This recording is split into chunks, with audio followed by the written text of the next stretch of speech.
গতমাৰ লৈ আহিছো এটা গুৰুত্বপূৰ্ণ খবৰ গৌৰৱ গগৈ মিয়া অধ্যুষিত এলেকাত গৈ মিয়াৰ পক্ষ লৈছে আৰু গৌৰৱ গগৈৰ বাবে যোৰহাটত সংঘটিত হৈছে এই ভয়ংকৰ কাণ্ড আৰু এইবাৰ হাজাৰ হাজাৰ খিলঞ্জিয়াই গৌৰৱ গগৈ আৰু কংগ্ৰেছৰ বিৰুদ্ধে যুঁজ ঘোষণা কৰিছে শেহতীয়াকৈ যোৰহাটত মিয়াৰ আক্ৰমণত আঘাতপ্ৰাপ্ত হৈছিল খিলঞ্জিয়া তাৰ পিছতে গৌৰৱ গগৈ আৰু কংগ্ৰেছৰ বিৰুদ্ধে খৰব হৈছে হাজাৰ হাজাৰ খিলঞ্জিয়া আৰু এই সন্দৰ্ভত লৈ আহিছো সবিশেষ জনাই আছো টাইম 8 বিগ ব্ৰেকিং যোৰহাটত খিলঞ্জিয়া বেপাৰীক আক্ৰমণৰ ঘটনা গৌৰৱ গগৈৰ বাবে সংঘটিত হৈছে ডাঙৰ মন্তব্য আগবঢ়াইছে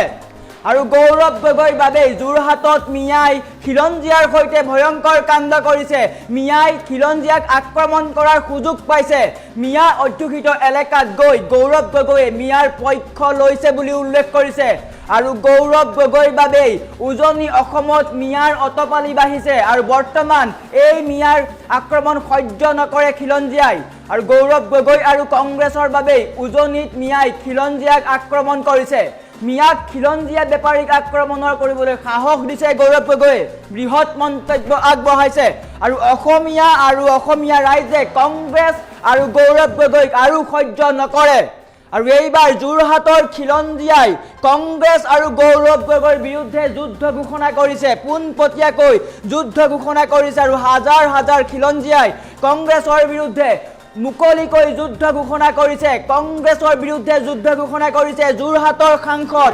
আৰু গৌৰৱ গগৈৰ বিৰুদ্ধে যোৰহাটতে ক্ষুব্ধ হৈছে যোৰহাটৰ জনতা ডাঙৰ মন্তব্য আহি পৰিছে শেহতীয়াকৈ মিয়াৰ আক্ৰমণত আঘাতপ্ৰাপ্ত হৈছিল খিলঞ্জিয়া এগৰাকী পাচলি বেপাৰী তাৰ পিছতে ৰাজপথত হাজাৰ হাজাৰ খিলঞ্জিয়াই মিয়াৰ বিৰুদ্ধে ওলাই আহিছিল মিয়াৰ দপদপনি সহ্য কৰা নহ'ব বুলি কৈ ৰাজপথত ওলাই আহিছিল আৰু উত্তপ্ত পৰিস্থিতিৰ সৃষ্টি কৰিছিল আৰু বৰ্তমান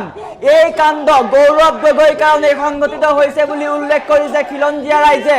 গৌৰৱ গগৈয়ে মিয়া অধ্যুষিত এলেকাত গৈ মিয়াৰ পক্ষ লৈছে যাৰ বাবে খিলঞ্জিয়া লোকক মিয়াই আক্ৰমণ কৰিব পাৰিছে বুলি উল্লেখ কৰিছে ডাঙৰ মন্তব্য আহি পৰিছে মিয়াৰ বাবে একাংশ খিলঞ্জিয়া বৰ্তমান শংকাত ভুগিছে আৰু উজনিত মিয়াৰ দপদপনি চলিবলৈ দিয়া নহ'ব আৰু বৰ্তমান কংগ্ৰেছ আৰু গৌৰৱ গগৈয়ে যি মিয়া প্ৰেম দেখুৱাইছে সেয়া উজনি ৰাইজে কোনো পৰ্যায় মানি নলয় আৰু বৰ্তমান যোৰহাটত গৌৰৱ গগৈৰ বিৰুদ্ধে যুঁজ ঘোষণা কৰিছে উল্লেখ কৰিছে তেওঁলোকে কয় কংগ্ৰেছে কয় যুঁজ এখন হ'ব বুলি কিন্তু খিলঞ্জিয়া ৰাইজে বৰ্তমান যুঁজ এখন হ'ব বুলি কৈছে তাকো কংগ্ৰেছ আৰু গৌৰৱ গগৈৰ বিৰুদ্ধে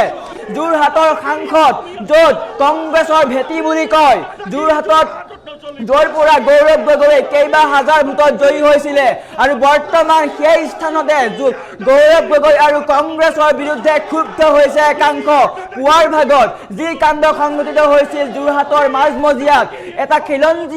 খিলঞ্জিয়া বেপাৰীক মিয়াই আক্ৰমণ কৰিছিল মাত্ৰ সামগ্ৰীৰ দৰ দামক লৈ এটা কাজিয়াৰ সূত্ৰপাত হৈছিল তাৰ পিছতেই মিয়াই আক্ৰমণ কৰিছিল খিলঞ্জিয়া বেপাৰীক মিচিং সম্প্ৰদায়ক লৈ অপমানসূচক মন্তব্য আগবঢ়াইছিল তাৰ পিছতেই সমগ্ৰ যোৰহাট উত্তপ্ত পৰিস্থিতিৰ সৃষ্টি হৈছিল অনিয়ন্ত্ৰিত পৰিস্থিতিৰ সৃষ্টি হৈছিল মিয়া গৌবেগ ধ্বনিৰে উত্তপ্ত পৰিস্থিতিৰ সৃষ্টি কৰিছিল কোনো পধ্যে মিয়াৰ দপদপনি নচলিব উজনি অসমৰ সকলো লোক ওলাই আহিছিল হাজাৰ হাজাৰ খিলঞ্জিয়া ওলাই আহিছিল আৰু বৰ্তমান গৌৰৱ গগৈৰ বিৰুদ্ধে খৰব হৈছে একাংশ খিলঞ্জিয়া হাজাৰ হাজাৰ খিলঞ্জিয়া ওলাই আহিছে গৌৰৱ গগৈৰ কাৰণে মিয়াই উজনি অসমত অতপালি কৰিছে বুলি কৈছে আৰু এই অতপালি কোনো কাৰণতে অসমীয়াই সহ্য নকৰে আৰু বৰ্তমান কংগ্ৰেছৰ বিৰুদ্ধে উজনি অসমত ঘোষণা কৰিছে যুঁজ কিদৰে ২৬ত তেওঁলোকক এই উত্তৰ দিব বুলি উল্লেখ কৰিছে মিয়াৰ যি অতপালি হৈছে উজনি অসমত যি কাণ্ড কৰিলে খিলঞ্জিয়া পাচলি বেপাৰীক মিয়াই আক্ৰমণ কৰিলে তাৰ বাবে কেৱল দায়ী কংগ্ৰেছ আৰু গৌৰৱ গগৈয়ে মিয়া অধ্যুষিত এলেকাত গৈ চকুপানী টুকে আৰু তেওঁলোকৰ ত্ৰাণকৰ্তা হৈ যায় যি সময়ত উচ্ছেদ চলি আছিলে খিলঞ্জিয়াৰ সুৰক্ষাৰ স্বাৰ্থত যি উচ্ছেদ চলি আছিলে তাৰ বিৰুদ্ধে গৌৰৱ গগৈয়ে মাত মাতিছিল আৰু বৰ্তমান সেই কাৰণেই মিয়াই সাহস পাইছে মিয়াই অতপালি কৰিছে বুলি উল্লেখ কৰিছে আৰু বৰ্তমান যোৰহাটত খিলঞ্জিয়া ৰাইজ একত্ৰিত হৈছে গৌৰৱ গগৈৰ বিৰুদ্ধে যুঁজ ঘোষণা কৰিছে স্পষ্টকৈ কৈছে এইবাৰ কংগ্ৰেছৰ বিৰুদ্ধে যোৰহাটত যুঁজ এখন হ'ব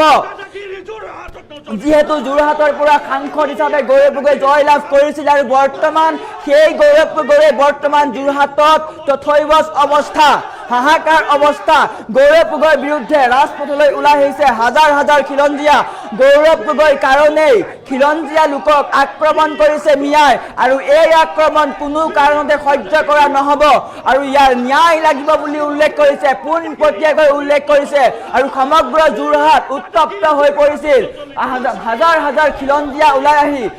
প্ৰতিবাদ সাব্যস্ত কৰিছিল যি মিয়াই কাণ্ড সংঘটিত কৰিলে এগৰাকী পাচলি বেপাৰী খিলঞ্জীয়া পাচলি বেপাৰীক মিয়াই আক্ৰমণ কৰিলে গুৰুলকৈ প্ৰহাৰ কৰিছিল তাৰ পিছতেই হাজাৰ হাজাৰ খিলঞ্জীয়া ওলাই আহিছিল আৰু ওলাই আহি প্ৰতিবাদ সাব্যস্ত কৰিছিল মিয়াৰ বিৰুদ্ধে মিয়া গো বেক ধ্বনি দি উত্তপ্ত কৰি তুলিছিল পৰিস্থিতি অনিয়ন্ত্ৰিত হৈ পৰিছিল সমগ্ৰ পৰিস্থিতি আৰু বৰ্তমান গৌৰৱ গগৈক এক দোষাৰোপ কৰিছে আৰু এই সমগ্ৰ ঘটনাৰ বাবে দায়ী কেৱল গৌৰৱ গগৈ আৰু কংগ্ৰেছ বুলি উল্লেখ কৰিছে কংগ্ৰেছৰ কাৰণেই একাংশ মিয়াই অসমীয়াক আক্ৰমণ কৰিছে আৰু এই আক্ৰমণ কোনো অসমীয়াই সহ্য নকৰে বুলি উল্লেখ কৰিছে আমাৰ ওচৰত মন্তব্য আছে পোনপ্ৰথমে মন্তব্য দেখুৱাই লোৱাৰ চেষ্টা কৰিছোঁ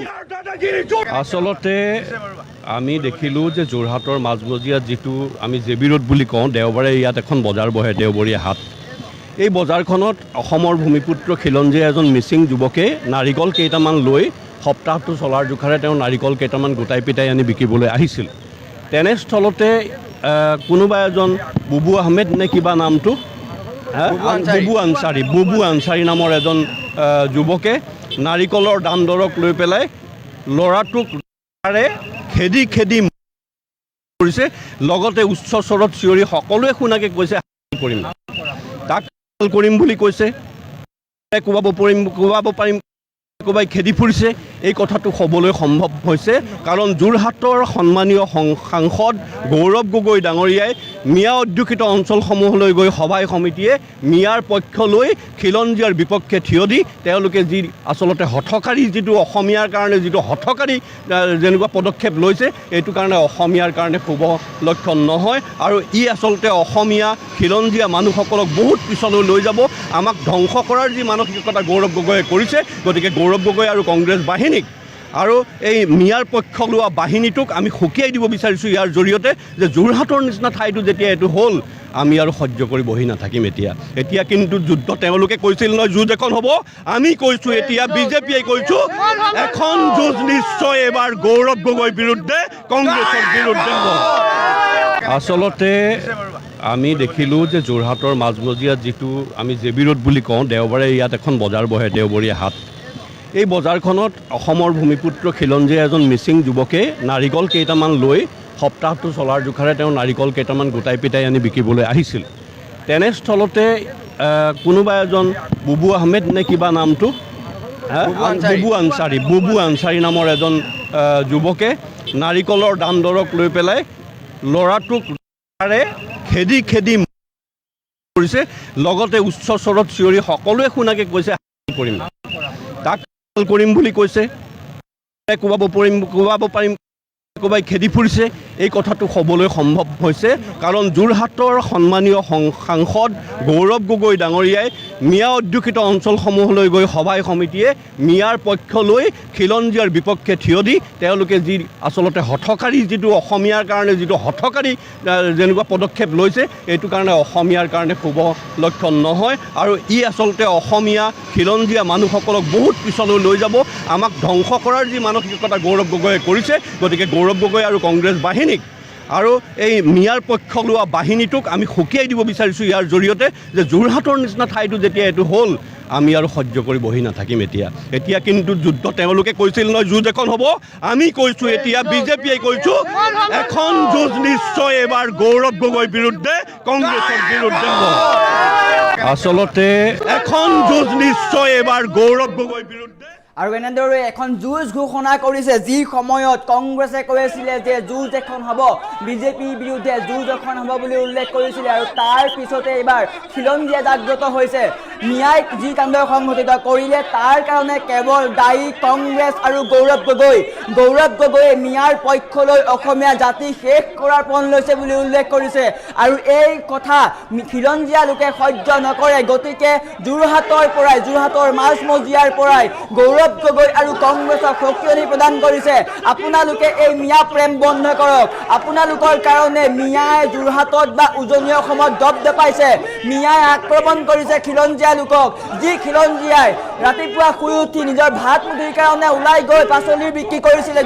তেওঁলোকক আক্ৰমণ কৰিছে। কেৱল মিয়াৰ আক্ৰমণ খাই অসমীয়া মনে মনে বহি নাথাকে বুলি উল্লেখ কৰিছে আৰু গৌৰৱ গগৈ আৰু কংগ্ৰেছক পোনপটীয়াকৈ কৈ দিছে যে আপোনালোকে মিয়া প্ৰেম বন্ধ কৰক। উজনি অসমত আপোনালোকৰ মিয়া প্ৰেম নচলিব। পোনপটীয়াকৈ হুংকাৰ প্ৰদান কৰিছে আৰু কৈছে ২৬ত আপোনালোকৰ বিৰুদ্ধে উজনি অসমত যুঁজ এখন হ'ব।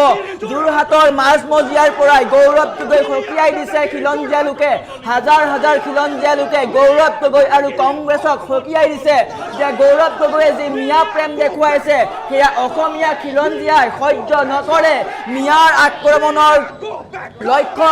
কেৱল অসমীয়া আৰু মিয়াৰ কোব খাই কোনো অসমীয়া বহি নাথাকে। গতিকে ইয়াৰ আমি প্ৰত্যুত্তৰ দিম। গৌৰৱ গগৈয়ে মিয়া প্ৰেম দেখুৱাইছে সেয়া ধুবুৰীত দেখাওক, গোৱালপাৰাত দেখাওক, উজনি অসমত নহয়। যোৰহাটৰ পৰাই পোনপটীয়াকৈ হুংকাৰ প্ৰদান কৰিছে আৰু আমাৰ ওচৰত মন্তব্য আছে, পুনৰ মন্তব্য দেখুৱাই লোৱাৰ চেষ্টা কৰিম।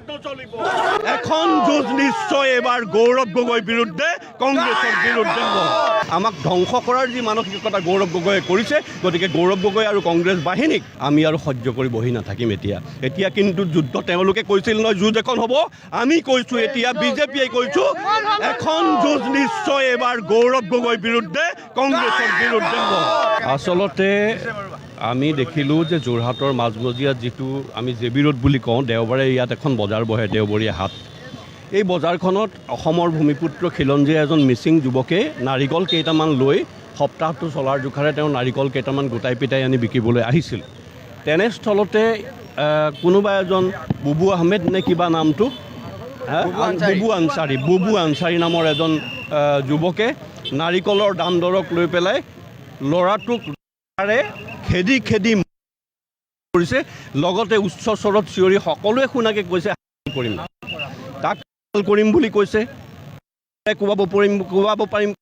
কোবাই খেদি ফুৰিছে। এই কথাটো হ'বলৈ সম্ভৱ হৈছে কাৰণ যোৰহাটৰ সন্মানীয় সাংসদ গৌৰৱ গগৈ ডাঙৰীয়াই মিয়া অধ্যুষিত অঞ্চলসমূহলৈ গৈ সভাই সমিতিয়ে মিয়াৰ পক্ষ লৈ খিলঞ্জীয়াৰ বিপক্ষে থিয় দি তেওঁলোকে যি আচলতে হঠকাৰী যিটো অসমীয়াৰ কাৰণে যিটো হঠকাৰী যেনেকুৱা পদক্ষেপ লৈছে, এইটো কাৰণে অসমীয়াৰ কাৰণে শুভ লক্ষণ নহয় আৰু ই আচলতে অসমীয়া খিলঞ্জীয়া মানুহসকলক বহুত পিছলৈ লৈ যাব। আমাক ধ্বংস কৰাৰ যি মানসিকতা গৌৰৱ গগৈয়ে কৰিছে, গতিকে গৌৰৱ গগৈ আৰু কংগ্ৰেছ বাহিনীক আৰু এই মিয়াৰ পক্ষ লোৱা বাহিনীটোক আমি সকীয়াই দিব বিচাৰিছোঁ ইয়াৰ জৰিয়তে যে যোৰহাটৰ নিচিনা ঠাইটো যেতিয়া এইটো হ'ল আমি আৰু সহ্য কৰি বহি নাথাকিম। এতিয়া কিন্তু যুদ্ধ তেওঁলোকে কৈছিল নহয় যুঁজ এখন হ'ব। আমি কৈছোঁ এতিয়া বিজেপিয়ে কৈছোঁ এখন যুঁজ নিশ্চয় এবাৰ গৌৰৱ গগৈৰ বিৰুদ্ধে কংগ্ৰেছৰ বিৰুদ্ধে হ'ব। এখন যুঁজ নিশ্চয় এবাৰ গৌৰৱ গগৈৰ বিৰুদ্ধে কংগ্ৰেছৰ বিৰুদ্ধে হ'ব। আমাক ধ্বংস কৰাৰ যি মানসিকতা গৌৰৱ গগৈয়ে কৰিছে, গতিকে গৌৰৱ গগৈ আৰু কংগ্ৰেছ বাহিনীক আমি আৰু সহ্য কৰি বহি নাথাকিম। এতিয়া কিন্তু যুদ্ধ তেওঁলোকে কৈছিল নহয় যুঁজ এখন হ'ব। আমি কৈছোঁ এতিয়া বিজেপিয়ে কৈছোঁ এখন যুঁজ নিশ্চয় এবাৰ গৌৰৱ গগৈৰ বিৰুদ্ধে কংগ্ৰেছৰ বিৰুদ্ধে হ'ব। আচলতে আমি দেখিলোঁ যে যোৰহাটৰ মাজমজিয়াত যিটো আমি জেবি ৰোড বুলি কওঁ, দেওবাৰে ইয়াত এখন বজাৰ বহে, দেওবৰীয়া হাট। এই বজাৰখনত অসমৰ ভূমিপুত্ৰ খিলঞ্জীয়া এজন মিচিং যুৱকে নাৰিকল কেইটামান লৈ সপ্তাহটো চলাৰ জোখাৰে তেওঁ নাৰিকল কেইটামান গোটাই পিটাই আনি বিকিবলৈ আহিছিল। তেনেস্থলতে কোনোবা এজন বুবু